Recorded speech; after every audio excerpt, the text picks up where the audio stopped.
call it the guru, give it whatever name you want. But there's a very specific type of relationship between me and you.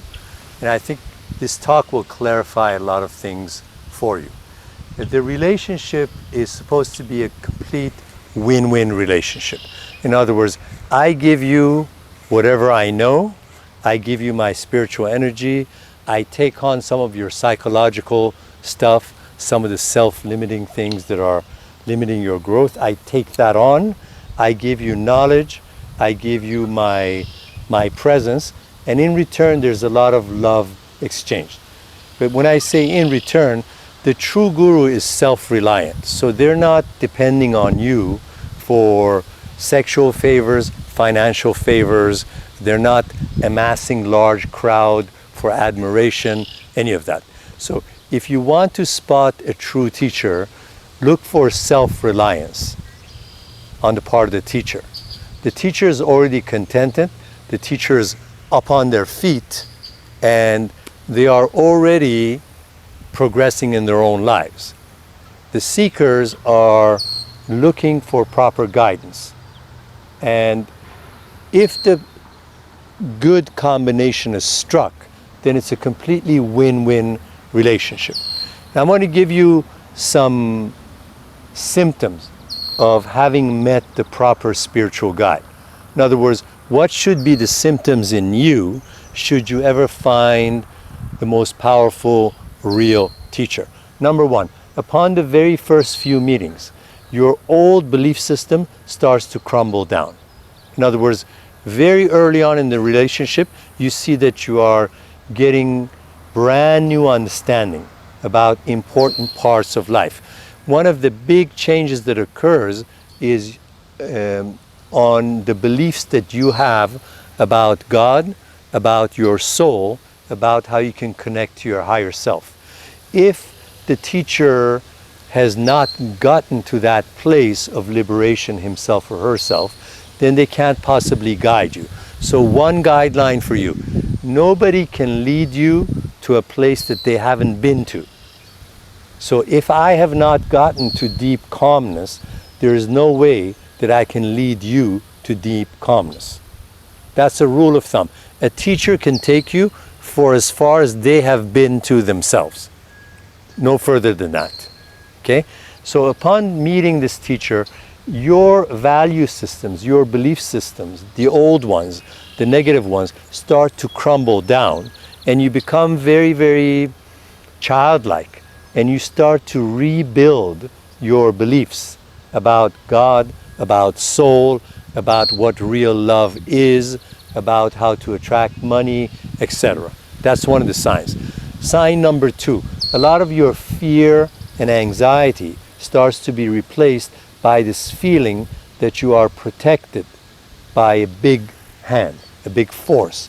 There's this feeling of protection, like there's this energy and this teacher looking out for you. And it feels more energetic than physical. The teacher doesn't need to be next to you, but you feel protected. You're also feeling more optimistic because as the proper energy starts to flow through you, a lot of your pessimism lifts. So your money situation, your physical situation, your psychological situation, your emotional stance, all of those start to rapidly change upon the first few meetings with a real guru. What are some qualities of a real guru? Number one, they should be coming from a long lineage of previous masters. In other words, if somebody has been initiated, if the teacher has been initiated by a lineage that comes from 700 years ago, then there's a lot of passage that has been passed down to this person, versus somebody who just gets up by themselves and is teaching you very, very modern stuff, but a lot of that stuff has not been tested throughout the ages. So a strong lineage behind the teacher is a good sign. Realized masters are very clean people. You know, they smell like flowers. They have clean bodies. The mind is clean. they're very, very careful about who they allow into their life. So if you look at the living quarters of a teacher, the people who are in close quarters with the teacher are basically clean people, meaning clean intentions, clean minds, no addictions, so forth. For example, gurus are very, very picky about who cooks their food, because when you're stirring some stew, whatever energy you have in you is going straight into the stew. So realized masters are careful about who is in their inner life. But when they're teaching, they have no favorite student. Because Kundalini, the God force, is coursing through them, whoever they look at, they are seeing God within that person. There are no favorite students. There's no favorism. They are dedicating themselves equally to every person. And they have this endless optimism, because when the God force is coursing through somebody, then they are just being charged and recharged from inside out. So some of the qualities of the teacher, there's no pride, there's no heavy-duty ego. If you see a spiritual teacher who is super serious, who can get insulted if you criticize one of their aspects, who is full of pride, wants to sit up on a high chair and think that they are superior to you, all of those are bad signs. If you go to a spiritual center and you see that the students are doing hand kissing and foot kissing in relation to the teacher, those are really, really bad signs. A true teacher has a faded ego. Because they have a faded ego, they don't feel that they're superior to you. They're just giving you everything they have in terms of spiritual electricity, knowledge, friendship, and so forth. There's just one note I'll put in here. A student can really sabotage their progress if they are purposely impolite, disrespectful, or purposely ungrateful. You see, there are people who go through massive healing, but the ego is still so wounded that after they undergo massive healing and they now have money, the alcohol is gone, they now have a nice wife, they're building a new home, everything is set, they'll go, he was nothing, I was the strong one. That kind of attitude will bring on some really bad karma for you.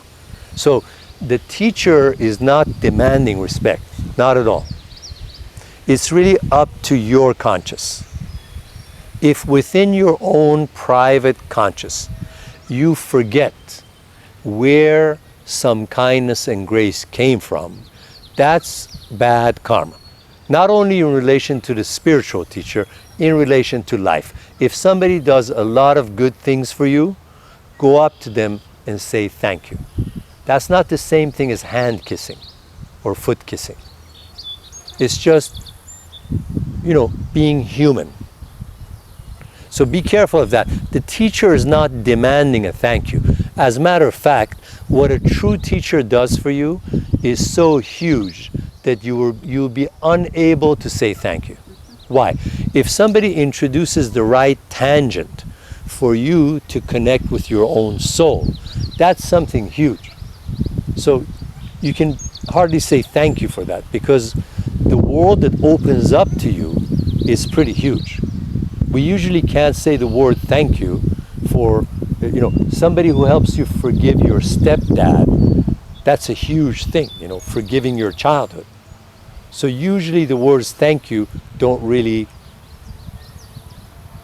describe it. There's a very, very close friendship between you and your true teacher. The true teacher is willing to spend days and days with you, like this 5-day workshop. We're essentially living with each other. And nobody's higher than anybody else. Besides, when all of us go into meditation, there's some inner silence. There's so much inner silence that the silence reduces the teacher into silence, and the silence reduces the student into silence. So by the time the whole lot of us are into deep meditation with each other, nobody knows who's the teacher and who's the student. There's just this hum of energy. If you're smart, you'll be looking for a teacher who has spiritual electricity. What that means is the movement of something like the Holy Spirit inside the body of the teacher. There's a lot of people who make eloquent speeches. There's a lot of people who have millions of followers. There's a lot of people who ask for sexual favors, financial favors, but they don't have electricity. When you meet somebody who has spiritual electricity, your body will be zapped by their presence. It's called Shaktipat. In other words, their presence carries silence. Their presence carries energy. Their presence carries youthful optimism. Their presence carries unconditional love and acceptance. So I want you to be smart. Keep your eyes open. Another thing I want you to keep your eyes open for, if you meet a real teacher who's able to transform people, the students around he or she are happy. So if you go to a spiritual center and there's a lot of depressed people, or people are scared of the guru, or the guru never comes out and speaks one-on-one with them, or the guru has favorites, these are not good signs. In the end, really, I would say you'd have to be lucky, because there's so much out there, there's so much material out there with things like YouTube, WhatsApp, Instagram, Facebook. There are so many faces out there that you would need to have a very sincere desire to meet a no-nonsense guide. By the way, that guide, because he or she is self-reliant, is not at all interested in binding you to a lifelong contract. If a teacher has good conscience, then everything they say, do, and think is for your liberation. They're not interested in having you hang around for 40 years because you, the teacher, are purposely not teaching them the means to liberation. As soon as you can flap your wings and be on your way, that makes the true teacher happier than anything. So again, when you go to these spiritual centers, look for the level of dependency. I've been to centers in India where young women ask the guru, who should I marry? Or the guy's asking, what kind of car should I buy? Do you recommend that I move to Ohio? This is reliance. This is bondage. The teacher's goal is to give you intuition, to give you power of decision making. The teacher wants you to flap your wings and fly. That's the main intention. So when you go to spiritual centers, look around. Are there some happy faces? Is the guru marrying people off to each other? Is he telling them what kind of car to buy? Is he asking for favors? Is the guru self-reliant or not? The guru should be contented already.